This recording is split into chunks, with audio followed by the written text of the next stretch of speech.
পুরো একটা বস্তিতে ধরেন সবাই একসাথে থাকছে, হঠাৎ করে একজন নতুন মানুষ ওইখানে চলে আসলে নিতে পারছে না, ওনাকে তো থামানো উচিত। তারা একটা পুরো টিম তৈরি করে কাজটা করছে। আগে থেকে কোনো প্ল্যান ছিল যে এটা এভাবে করে, মানে এটা তো কল্পনাতীত একটা ব্যাপার। যে ড্রাইভটা থেকে সবাইকে দেয়া হয়েছে, ওই ড্রাইভটা আমার অফিসে নেই যে আমার অফিস থেকে কেউ এটা করতে পারবে। আমি যদি বেটিং কোম্পানিকে বিক্রি করতাম, বেটিং কোম্পানিকে আমাকে তাদের লোগো বা তাদের কোনো অ্যাডভার্টাইজমেন্ট ছাড়াই আমাকে সিনেমাটা বললো হ্যাঁ আপনি চালান। একজন বিদেশে একজন মহিলা এসছে, উনি এসে হঠাৎ করে বিদেশে থাকে, হঠাৎ করে এসে সিনেমা বানিয়ে ফেললো, এত বড় একটা সিনেমা বানিয়ে ফেললো, মানে সব কিছু তোলপাড় করে।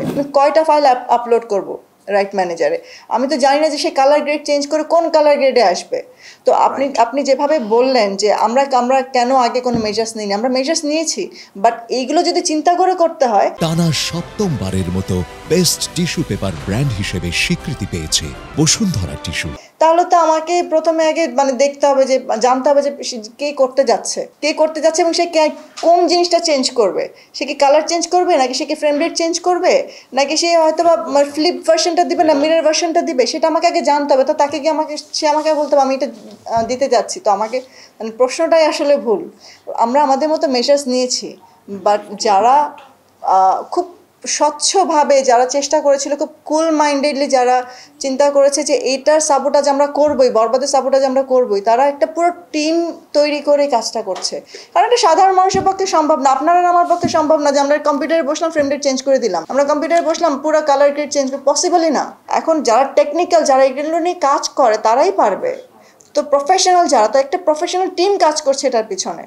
এখন আমি যদি, অনেকেই আমাকে লিস্ট করেছেন যে আমি এটা পাইরেসি করিয়েছি, তা আমি যদি পাইরেসি করাই, তা আমার তো এরকম একটা টিম থাকতে হবে যে প্রতি মিনিটে প্রতি ঘন্টায় একটা করে ফাইল আপলোড হচ্ছে, আমি এই ফাইলটা চেঞ্জ করে ফেললাম, আমি ফাইলের ভার্সন চেঞ্জ করে ফেললাম। আমরা তো অলমোস্ট 2.5 লাখের মতো আমরা ফাইল ব্লক করছি, অটো ব্লক হয়েছে। তারপরে যেগুলো আমরা ম্যানুয়ালি করেছি ওটা তো হিসাবই দিলাম না আপনাকে। এইচডি প্রিন্টটা থাকে হচ্ছে প্রোডাকশন হাউসের কাছে।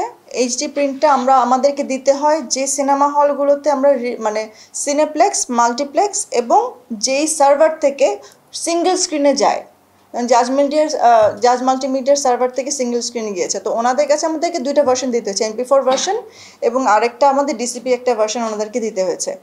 তো এখন এই MP4 ফাইলটা হঠাৎ করে একদিন অল অফ সাডেন এইচডি ভার্সনটা চলে আসা, মানে এটা তো কল্পনাতীত একটা ব্যাপার। যে এটা এখন কোত্থেকে হলো, আমি তো এখন কাউকে অ্যারেস্ট করতে পারবো না, এটা আমার কাজও না। বাট আমি জানি আমি কাদেরকে দিয়েছি, আমি যাদেরকে দিয়েছি তাদের কাছেই থেকেই হয়তো আমি বলছি না যে ওনাররা করেছেন, এমনও হতে পারে তাদের কোনো স্টাফ করেছেন, হতে পারে যে আগে থেকে কোনো প্ল্যান ছিল যে এটা এভাবে করে বরবাদ আসছে, বরবাদ ভালো যাচ্ছে, বরবাদের পরে উনি আরও কিছু করতে যাবেন, ওনাকে তো থামানো উচিত। মার্কেটে নতুন একজন মানুষ চলে আসবে, মানে পুরো একটা বস্তিতে ধরেন সবাই একসাথে থাকছে, হঠাৎ করে একজন নতুন মানুষ ওইখানে চলে আসলে নিতে পারছে না, আর তারপর এসে যদি আপনি অনেক কিছু চেঞ্জ করার কথা বলেন, নিতে পারছে না। এখানে একটা বিষয় হচ্ছে যে প্রিকশনটা কিন্তু শুধু মুভি রিলিজের সময় থেকে না, এটা মুভি রিলিজের অনেক আগে থেকে, এটা 6 মাস আগে থেকে এটা লিগাল টিম, প্রোডাকশন হাউস এটার কাজ করছে। প্রত্যেকটা এগ্রিমেন্ট যাদেরকে দেওয়া হবে, ডিস্ট্রিবিউটরদের সাথে, আর্টিস্টদের সাথে, confidentiality, protection of intellectual property সব কিছু নিয়ে আমরা কাজ করছিলাম। এখন মুশকিল হচ্ছে যে রিয়েল এনার্জি প্রোডাকশন তার প্রোডাকশন হাউস সামলাতে পারবে, কিন্তু প্রত্যেকটা ডিস্ট্রিবিউটর যারা আছেন, যারা আমাদের মিডিয়া পার্টনার আছেন, তাদেরকে যখন আমরা শেয়ার করছি তাদেরটা তো তাদেরকে প্রোটেক্ট করতে হবে। এখন এটাতে কোনো এক জায়গায় ল্যাপস হয়েছে, এখন এটা আসলে আপনার ল্যাপস হয়েছে, কিন্তু লিকটা যে হয়েছে এটা একটা ষড়যন্ত্রের অংশ, সিকিউরিটিটা ল্যাপস হয়েছে, এটা তদন্তে উঠে আসবে। আনঅফিশিয়ালি তো আমরা অনেকভাবে বলেছি যে এটা এইভাবে হয়ে গেল। আপনার কি ধারণা যদি এটা কোনো জায়গা থেকে হয়, ওনারা কি বলবে যে হ্যাঁ ভাই আমি করেছি? তাহলে এটা তো আসলে ওনাদের আনঅফিশিয়ালি কথা বলেও কোনো লাভ নেই, কারণ আমি আমার স্টাফকে নিশ্চয়ই লিস্ট করব না উইদাউট নোয়িং। আমি কথা বলেছি ওনার লেভেলে, যাদেরকে আমি সরাসরি চিনি তাদের সাথে আমি কথা বলেছি। তো এখন কোথা থেকে হলো এটা ওনাদেরও কাজ না, কেন ওরা বললো আমার এখান থেকে হয়নি, এটা কাজ হচ্ছে তদন্ত কমিটিতে, তারা দেখবে। এটা আমারও কাজ না, এটা টেকনিক্যাল ব্যাপার। কারণ এটা আপনি সাধারণ মানুষ গিয়ে যদি বসে থাকি বা বলি যে ভাই আপনার এগুলো সম্ভব না, তো এটা আমি এর জন্য একটা প্রফেশনাল টিম যারা আছেন, ডিবির প্রফেশনাল টিম, তারাই করছেন এই কাজটা, তারাই বের করে নিন, তারাই ফরেন্সিক রিপোর্ট নিয়ে আসুক। অ্যান্ড আমরা 100% কনফিডেন্ট দিয়ে ওনারা এটা করতে যথেষ্টভাবে সফল হবেন এবং কিছু না কিছু তো বেরিয়ে আসবে। রিয়েল এনার্জি প্রোডাকশনের কাছে যে কপিটা আছে এটা আমার অফিসেও নেই, যে আমার অফিস থেকে কেউ করবে, যে ড্রাইভটা থেকে সবাইকে দেয়া হয়েছে ওই ড্রাইভটা আমার অফিসে নেই যে আমার অফিস থেকে কেউ এটা করতে পারবে। এটা শুধু আছে আমার কাছে। তো এটা যদি কারো করতে হয় আমার কাছ থেকে নিতে হবে। তো আমি আমার জিনিস আমি বলবো যে ভাইটা নিয়ে যাও, এটা করো। আর আর আমার ব্যবসায়িক ক্ষতি করে আমার ইন্টারন্যাশনাল রিলিজ এখন অনেকগুলো কান্ট্রিতে বাকি আছে, আমার ওটিটি বাকি আছে, আমার বাংলাদেশে সফলভাবে চলছিল এবং এটা ঈদ পর্যন্ত চলতো। এই যে আমার ব্যবসায়িকভাবে যে লসটা হচ্ছে এটা আমি কেন করব, এটা প্রথম প্রশ্ন আমার, যারা আমাকে প্রশ্ন করেছেন। দ্বিতীয়ত হচ্ছে অনেকে বলেছেন যে আমি কোনো বেটিং কোম্পানিকে বিক্রি করে দিয়েছি।